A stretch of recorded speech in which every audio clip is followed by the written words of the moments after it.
So, Dre, an interesting topic came up the other day as to what exactly the role of the staff judge advocate is in both the justice world and in adverse administrative matters, right? What role do they play?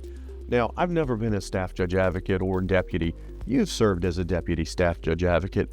What is the main role of the SJA in both justice and administrative matters? Well, we're the direct advisors for the convening authority. When I was a deputy SJA, I worked for General Court Martial Convening Authority, and I was not only the deputy SJA, I was the chief of justice at the same time, so I had a dual role at kind of a smaller division. But we are the people that sit down with the convening authority who's making these really consequential decisions to the clients that we now represent. So they're extraordinarily important in the process, and it's important for people like us now on the defense side to be able to engage what is the convening authority's legal advisor to influence what they tell them, or if the SJA is not necessarily on our side or cooperative or disengaged, we just go direct to the convening authority by ourselves. Right. So what happens in the typical situation is you're dealing with, as a defense counsel, a military defense counsel, a prosecutor, another captain prosecutor, and that captain prosecutor has to route his decision through the senior prosecutor and then to the chief of justice, who then routes it through the deputy staff judge advocate to the staff judge advocate to make a decision sometimes. Now, sometimes they're granted authority to make some decisions at a lower level, but ultimately the buck stops with the SJA. Is that right? That's right. They are the people that take the physical packet of whatever it is, a court-martial referral, administrative separation, referral to a medical board, whatever it is. They're the guy that takes the physical packet into the convening authority to make the decision.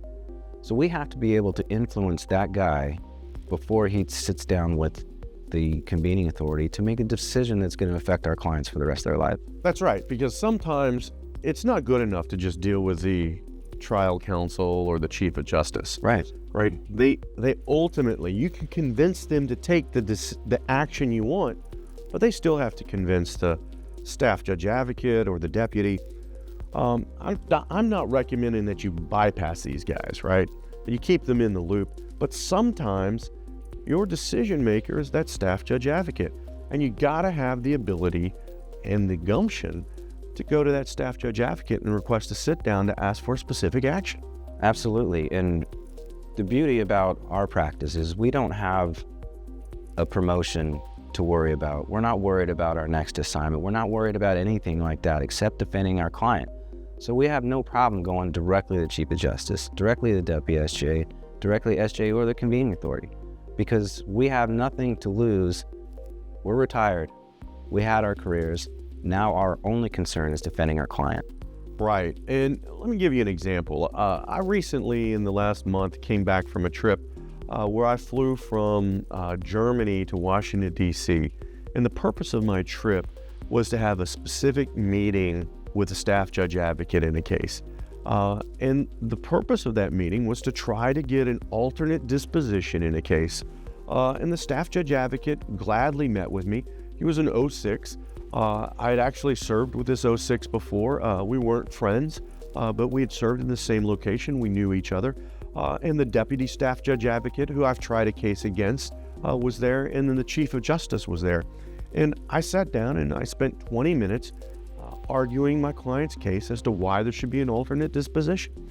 You're not going to have that door, that ability, by having your military detailed captain to call up the SJA and ask for a sit down. That just isn't going to happen. It's not. And, and as long as we've been practicing and being stationed all over the planet, a lot of times we know these guys. Right. So we do have that in where we can sit down with them, talk as colleagues, and say, hey, this is what my client's argument is. This is what you need to consider.